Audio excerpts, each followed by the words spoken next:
national institutes. So thank you, sir. This is for your kind information.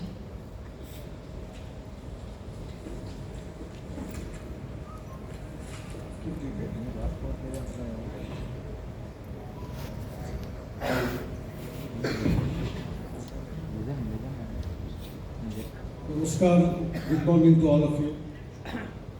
Honorable Governor of Telangana and Lieutenant Governor of Puducherry, Her Excellency Dr. Tamilisai Soundarajan, Professor Limbadri, Professor Badu Satyanarayana, Professor Jagdish Prasad Singalji, Professor Ravinder, Professor Kishan, and also Professor Mahinder Kapoor and Gunta Lakshman, who are in the audience.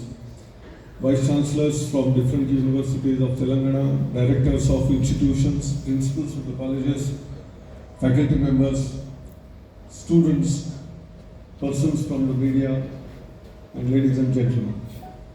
I am indeed very pleased to be here in Hyderabad today for the two-day seminar on synergizing higher education in the context of NEP-2020 and strategies for implementation.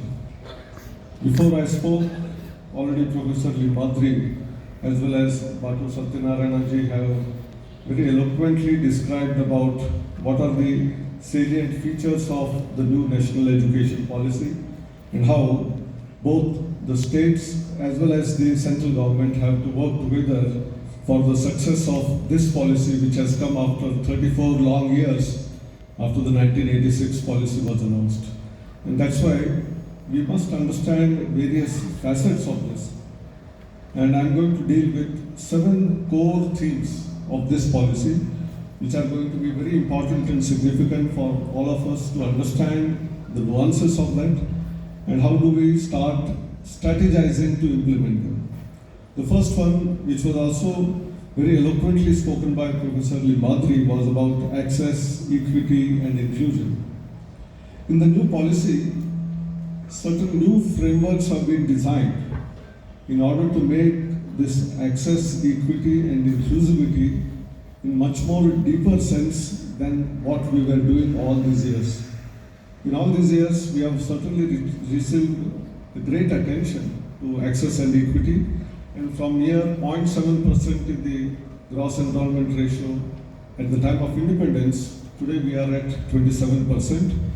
But the states like Telangana and many other states are even far better, nearly 35, 36, 40%. But the national average is 27%, and we want to reach to 50% in the next 15 years. So it's a big challenge, almost doubling it in 15 years, what we achieved in 75 years. So that's one of the challenges which we have to address. And therefore, variety of new things which have been stated include multilingualism. We find that some of the students in rural areas, tribal areas, those who are getting education in the school education in the mother tongue, they are dissuaded from coming to higher education because all higher education normally is in English. So how do we promote our Indian languages in terms of higher education is one aspect which has been stated in this. In terms of gender equity, we have already received a great attention, and I am thankful that today in the AICTE survey, which is conducted every year, the number of girl students in higher education have pipped the boys. It is 50.03% against 49.97%. So that means gender equity has been achieved to a great extent.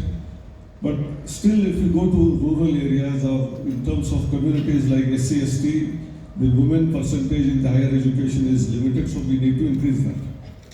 The next one is about physically challenged as well as children with specific learning disabilities. That means dyslexic children and others. There has been not much attention in the past, so policy talks about what is known as SEDGs, so special economic zone, similar to that special education zone, where we give focus on those districts where education is not being taken care of so far, has to be enhanced. It also talks about multiple entry and exit. Please remember, many students sometimes come into education and find that they are misfit, and they want to go out and then go to some other institution and study something else. the credits earned by them were all wasted in the past, but now in the academic bank of credits, all the credits that are earned are going to be recorded and they will be possible to be made use of when they go to some other institution. Or if they want to re-enter the system, because of some family difficulty, someone goes out, the credits earned will be in the bank account of the student and he can come back and make use of them, not only in that institution but even in some other institution. And therefore, a national credit framework, national higher educational qualification framework, they are all in the making, which will all provide further access, equity and inclusion. And the true spirit of Antyodaya is going to be achieved through this particular mechanism. The next comes the quality. Quality comes from two aspects. I will come to the faculty a little later. But quality comes from the curriculum, which has to be relevant to the needs of the society of today than in the past. And therefore, industry-relevant curriculum, society-relevant curriculum, upgradation of curriculum at regular intervals, multidisciplinarity. This is very important because most of the new products or processes and things that come in the world today are all multidisciplinary in nature. Nothing is unidisciplinary. But we have had universities which have become unidisciplinary. How can we make them multidisciplinary in terms of not only pedagogy, in terms of test assessments, examination reforms, standard setting, and also accreditation. I think these are very important facets which will be addressed in the next 2 days during the deliberations. And a lot of useful outcomes will be achieved out of this particular 2-day seminar, which can be implemented not only in Telangana but in the rest of the country. So I think such seminars are going to be very, very useful. We also talk about affordable and accountable education, along with access, equity and inclusion. And this is a very important facet because very many people cannot afford high level of education, higher education, and therefore either support from philanthropic organizations in terms of scholarship from the government, or for those who are well off, how do they contribute by providing higher fee and substitute that with a lower fee for some other candidates can be a model which we may have to work out for affordable education for all. Secondly, the digital education. Today, many of the universities have started online as well as ODL thanks to the COVID. All these years, we were always skeptical about online education. Due to COVID, when all the classes came to a standstill in the physical mode, we had to graduate ourselves into online education and it has become the order of the day. In future, we will certainly be having a blended learning where both physical in the classroom mode of face-to-face education as well as education in the form of the online education can take off. And many of the universities can have full-fledged degrees provided in the online education, starting with the top universities who are in the NIRF ranking. Good accreditation through NAC and MBA are going to be provided this facility in the beginning. Subsequently, others can also join this. So that means affordability comes from online education because you don't have to go to a college, stay there in the hostel. The fees to be paid is less and therefore affordability come in. But along with that, accountability is important and therefore a lot of emphasis on the regulatory bodies to control, to check the quality of education that is being imparted. And that will be the most important and significant step. And as I said, quality comes from the teachers, and that's why emphasis has been laid in the policy on the teachers and teacher education in a big way. There has been a pre-service requirement of teacher education in terms of what is known as B.Ed, D.Ed in the schools and high schools. But when it comes to colleges and universities, we get our master's, PhD degrees and then start teaching without knowing the various aspects of pedagogy, and therefore some of the teachers suffer for quite some time before they become good teachers. Some of them don't become till several years, and that's why pre-service certification becomes important. I'm very happy what the policy has realized has been started by AICTE more than 3 years ago by starting 8-module faculty certification program without which faculty will not get regularized at all.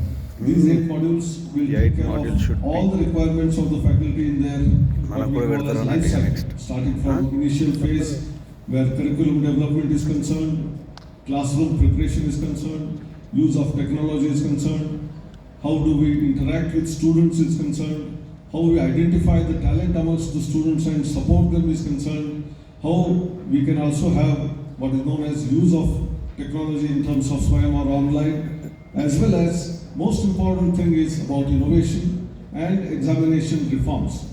Now we have found that most of the examination question papers from PG to lower down KG, we've observed they are all mainly only rote learning based examination systems in our country, and how do we graduate from there to higher order of thinking, higher order of learning in the form of what is known as Bloom's taxonomy, understanding of the subject, critical thinking, analytical ability, how do we incorporate innovation and capability of student to come out of the box and provide solutions to the challenges and problems that exist in the society.